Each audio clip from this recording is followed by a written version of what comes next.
이 시간 설교를 시작하면서 짧은 영상을 하나 보도록 하겠습니다.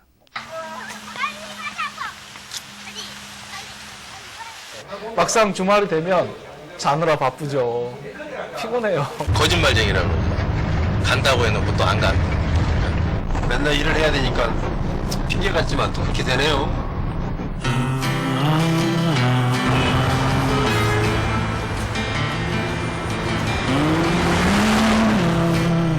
아빠는 5002번 에버랜드행 광역버스 기사입니다.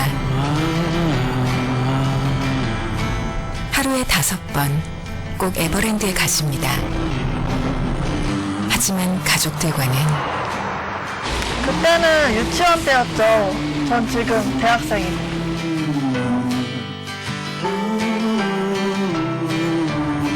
새벽에 열었을 때는요, 나오면 자요, 들어가면 자요. 요즘은 애들이 더 바쁘더라고요, 저보다. 아빠가 바쁘셔가지고 같이 못 노는 거에 좀 서운하고 그랬는데 지금은 제가 더 바쁘다 보니까 아빠랑 좀 더 멀어진 것 같아요. 왜 늘 함께 못 놀아줬나 싶어요.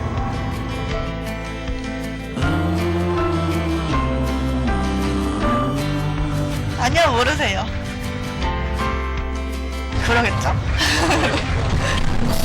이번 정류장은 에버랜드입니다. This stop is Everland. 아빠, 나 희주. 내가 요즘 너무 바쁜 척했지? 미안해. 아빠 닮아서 나 완전 무뚝뚝하고 표현도 못하고 그런 거 알잖아. 근데 사실 난 아빠랑 대화도 많이 하고 여행도 많이 가고 싶어. 자, 그럼 오늘 하루 피곤해했던 것도 나한테 괜히 미안해하던 것도 다 버스에 두고 이번 정류장에서 내려주세요.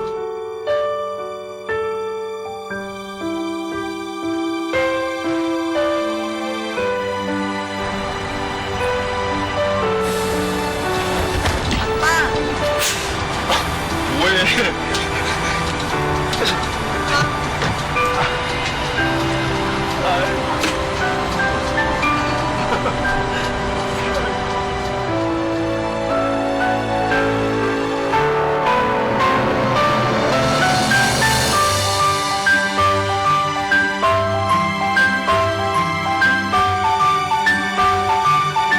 떠들고 웃고 소리치고 정말 이곳에 함께 오고 싶었던 건 아빠였을지도 모릅니다.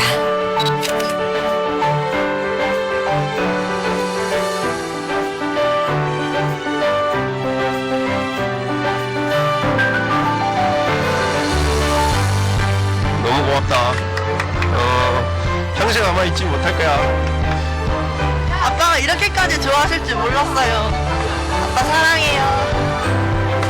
아빠는 내일도 모레도 에버랜드에 오실 겁니다.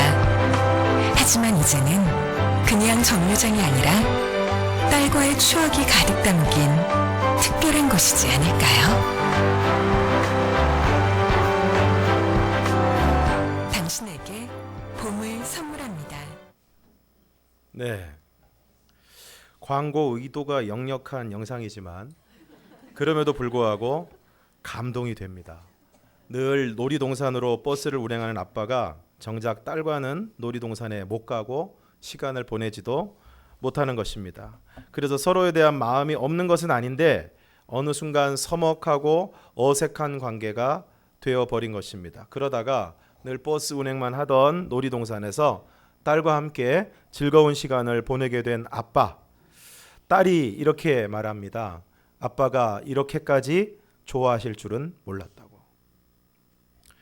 오늘 본문에 또 한 명의 아빠가 나오고 있습니다. 이분은 감옥을 지키는 사람입니다. 빌립보라는 도시에서 간수로 일을 하고 있습니다. 어느 날 죄수 둘이 그 감옥으로 들어오게 됩니다. 보니까 많이 맞았습니다. 옷은 찢겨져 있고 매를 맞은 상처로 피투성이가 되어 있었습니다. 그리고 든든히 지키라는 명령을 받았습니다. 명령을 받고 그들을 깊은 옥에 가두고 그 발을 착고에 든든히 채웠습니다.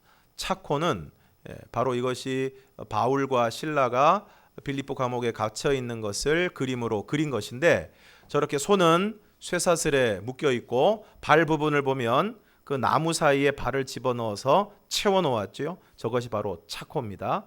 사진 한번 보여주세요. 예, 바로 이게 차코죠. 차코로 도망가지 못하도록 발목을 채워 두었습니다.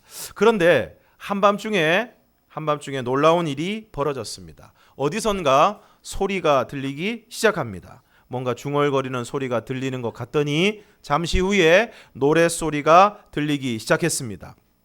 보니까 그날 들어온 죄수들이었습니다. 그들이 기도하고 노래를 부르고 있고 죄수들은 그것을 듣고 있었던 것입니다. 그 순간 갑자기 지진이 나서 옥토가 움직이고 문이 곧 다 열리고, 그리고 그 죄수들을 채워놓았던 아까 보셨던 그 쇠사슬과 차코가 다 벗어져 버렸습니다. 간수가 자다가 깨어보니까 옥문들이 열려있는 것을 보고 죄수들이 다 도망한 것으로 알고 칼을 빼어서 자결을 하려고 했습니다. 당시 로마법에 의하면 죄수가 탈옥하였을 경우에 죄수를 지키던 간수가 대신 죽임을 당하게 되어 있었습니다. 그래서 스스로 목숨을 끊으려고 했던 것입니다. 그런데 그 순간 소리가 들립니다. 내 몸을 상하지 말라. 우리가 다 여기 있다. 보니까 그날 들어온 죄수들이었습니다. 간수는 등불을 달라고 하여서 뛰어 들어갑니다. 그리고 무서워하면서 두 사람 앞에 엎드립니다. 여기서 엎드렸다는 말씀의 의미는 갑자기 확 꼬꾸라졌다는 것입니다. 그리고 그들을 데리고 나갑니다. 그리고 묻습니다.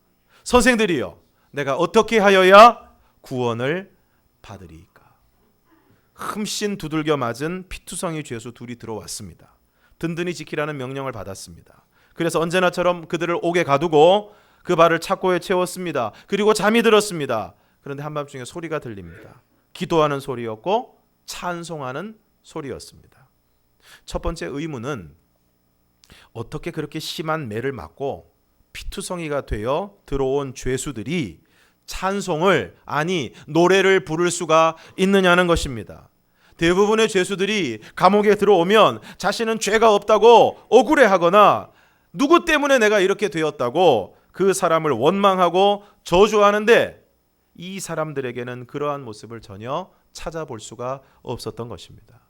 그들은 오히려 조용한 모습으로 기도했고 심지어 자신이 섬기는 신에게 찬송을 부르고 있었던 것입니다. 그는 속으로 생각했습니다. 도대체 어떻게 저렇게 극심한 고통 가운데서 또 감옥에 들어간 안타까운 상황에서도 기도하고 노래를 부를 수 있을까?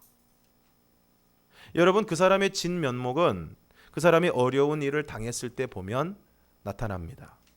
평소에는 점잖은 척하고 마음이 넓은 척하다가 자신이 실제로 어려운 일을 당하게 되면 대부분의 사람들은 안색이 변하고 짜증을 냅니다. 목소리가 바뀌고 얼굴색이 바뀌고 사람을 대하는 태도가 달라지게 됩니다.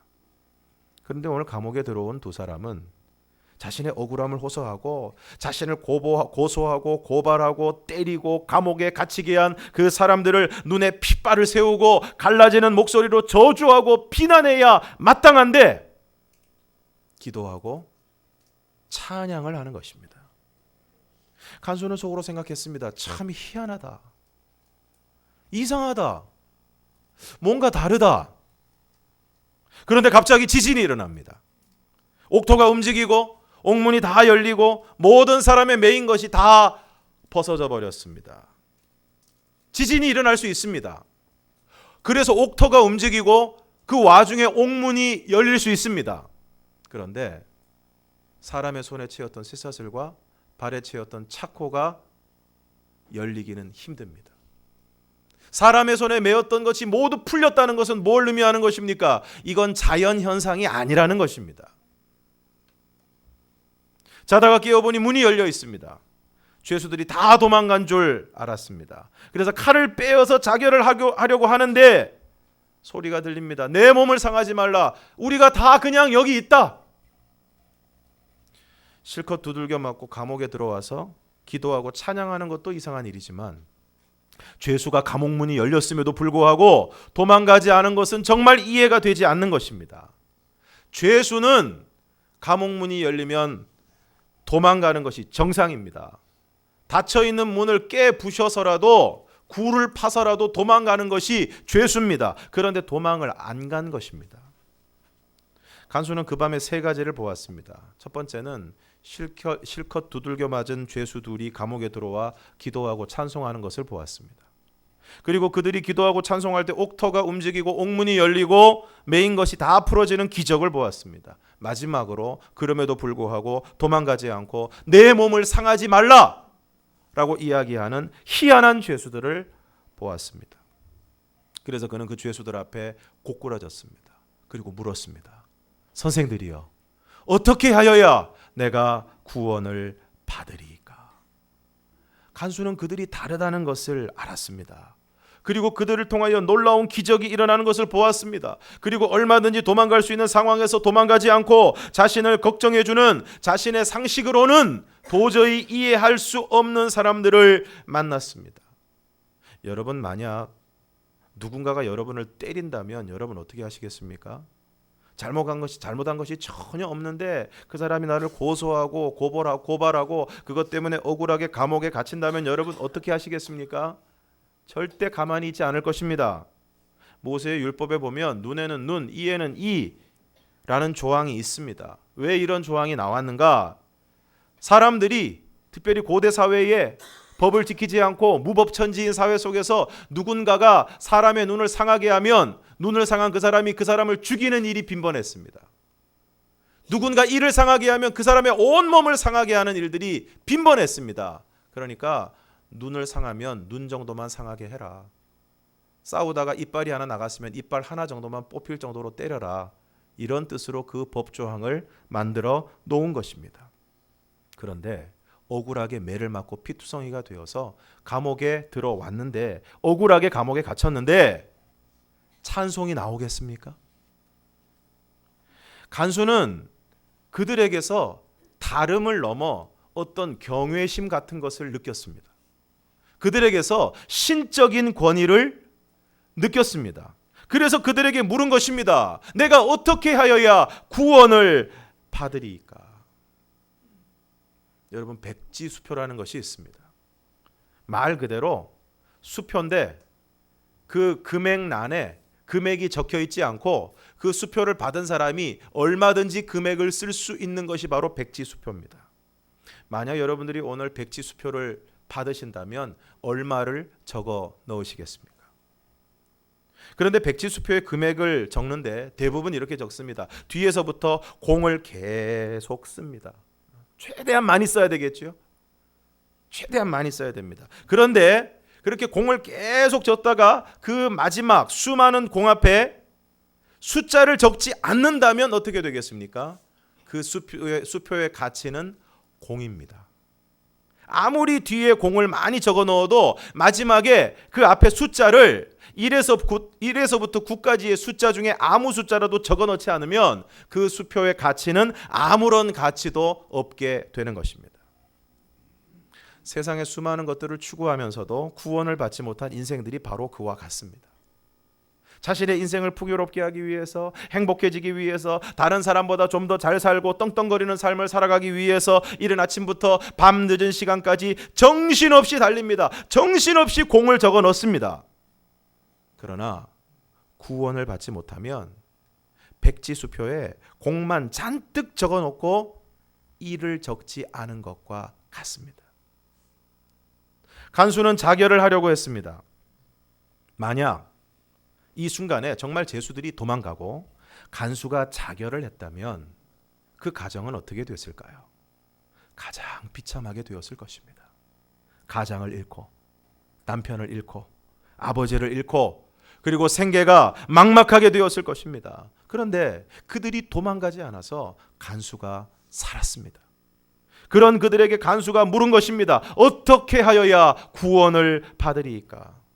간수는 억울하게 매를 맞고 감옥에 들어왔지만 한밤중에 기도와 찬송을 부른 그들에게, 그 찬송으로 옥토를 흔들어 놓은 그들에게, 옥문이 다 열렸지만 도망가지 않는 그들에게 구원의 길이 있을 것이라고 생각했습니다. 그들의 다름이 간수의 질문을 가능하게 했습니다. 그러므로 오늘 먼저 구원받은 우리들의 다름이 중요합니다. 간수의 질문에 바울과 실라가 대답합니다. 31절을 우리가 함께 읽겠습니다. 31절 시작. 이르되 주 예수를 믿으라. 그리하면 너와 내 집이 구원을 받으리라 하고. 간수의 질문에 대한 바울과 실라의 대답은 분명합니다. 주 예수를 믿으라는 것입니다. 주 예수를 믿으면 구원을 받는다는 것입니다. 주 예수님이 나의 죄를 대신하여 십자가에 달려 죽으심으로 나의 모든 죄가 사함을 받았다는 것을 믿으면, 그리고 그 예수님이 십자가에 죽은 지 3일 만에 다시 살아나심으로 나도 다시 살아나게 될 것을 믿는다면, 그래서 길이요 진리요 생명이 되신 예수님을 믿음으로 아버지의 집에 들어가게 될 것임을 믿는다면 구원을 받는다는 것입니다. 그리고 주의 말씀을 그 사람과 그 집에 있는 모든 사람에게 전했습니다. 그리고 그 밤 그 시각에 간수가 그들을 데려다가 그 맞은 자리를 씻어주고 자기와 그 온 가족들이 다 세례를 받았다. 그리고 그들을 데리고 자기 집에 올라가서 음식을 차려주고 그와 온 집안이 하나님을 믿음으로 크게 기뻐했다고 말씀하고 있습니다. 어린 시절 보았던 초원의 집이라는 미국 드라마가 있습니다. 1870년부터 1880년대까지 미국 서부를 배경으로 로라 잉걸스와 그녀의 가족들을 통해 미국의 근대사를 보여주는 드라마입니다.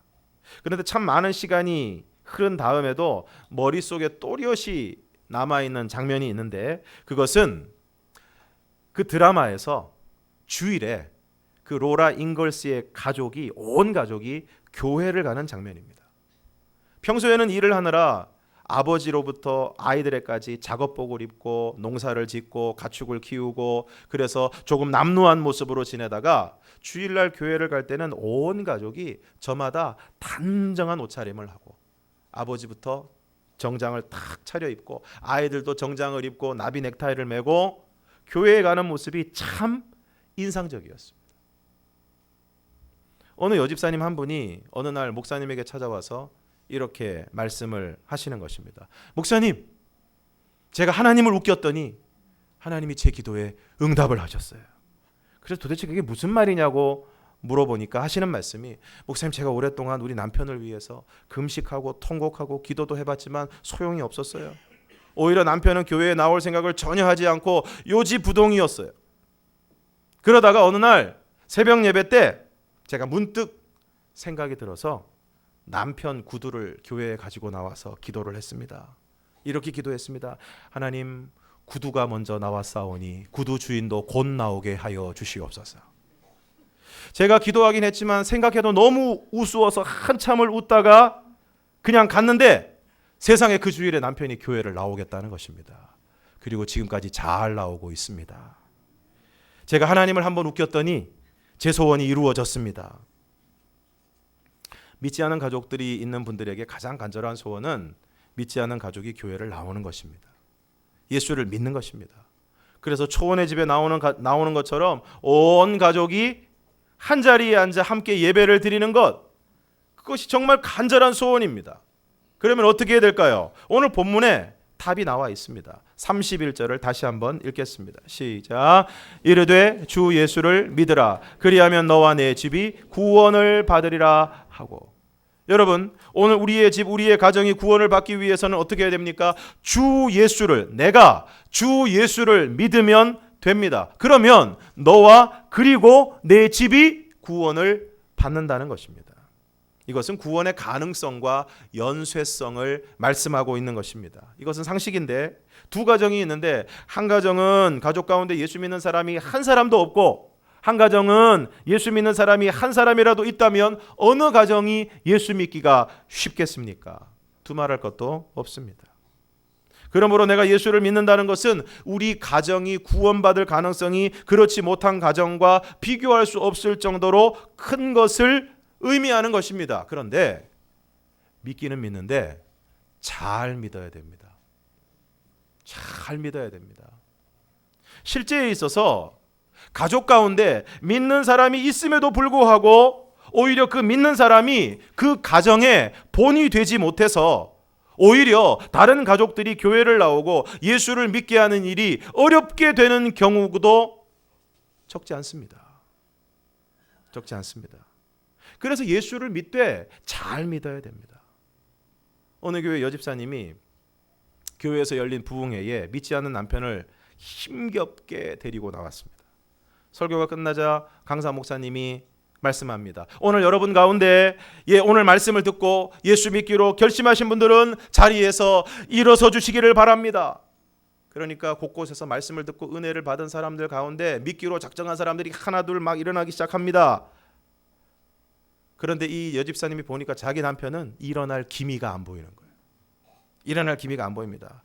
그래서 다시 한번 그 강사 목사님이 초청을 합니다. 여러분 가운데 예수 믿기로 작정하신 분들 지금이라도 일어서시기를 바랍니다. 이 집사님이 마음이 급해졌습니다.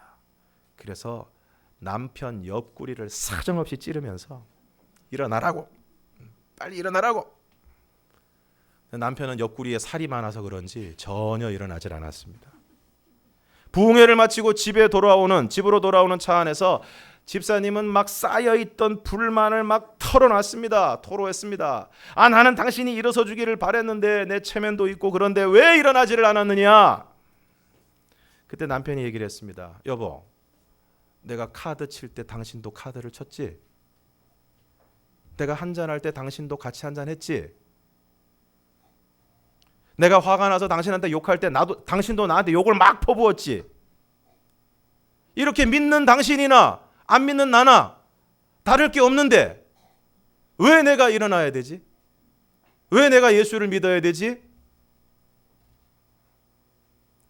간수가 바울과 실라 앞에 엎드린 것은, 그리고 내가 어떻게 해야 구원을 받으리까? 라고 질문을 한 것은 바울과 실라가 달랐기 때문입니다.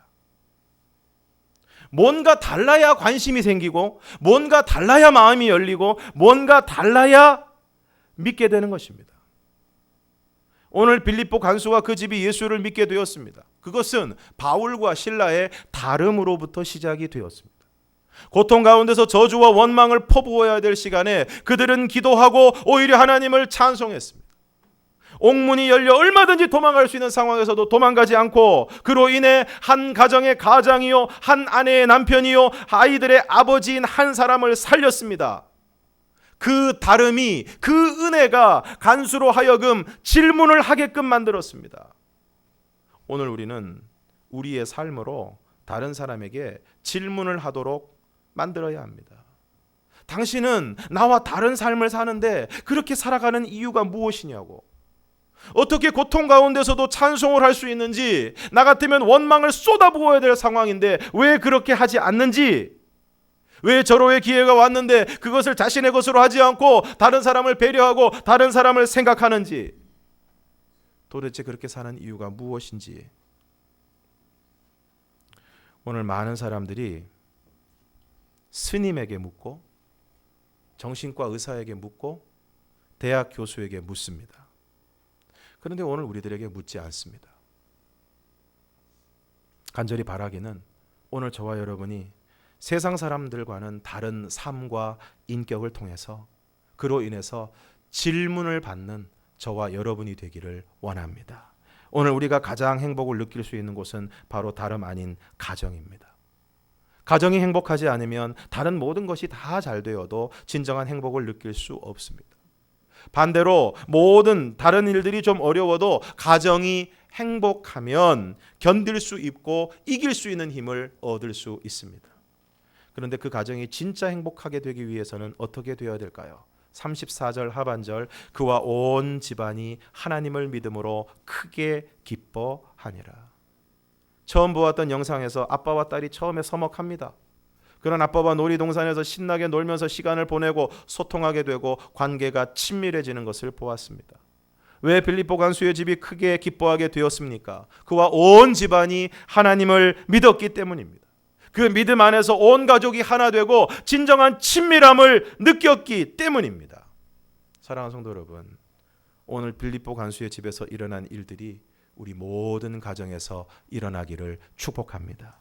다름을 통해 구원에 대한 질문이 던져지고 그것을 통해 복음이 전해지고 믿은 그 사람을 통해서 다른 온 가족이 예수를 믿고 하나님을 믿음으로 온 가족이 온 가정이 크게 기뻐하고 믿음으로 하나 되는 은혜가 우리 모두에게 일어날 수 있기를 주님의 이름으로 축복합니다. 기도하겠습니다.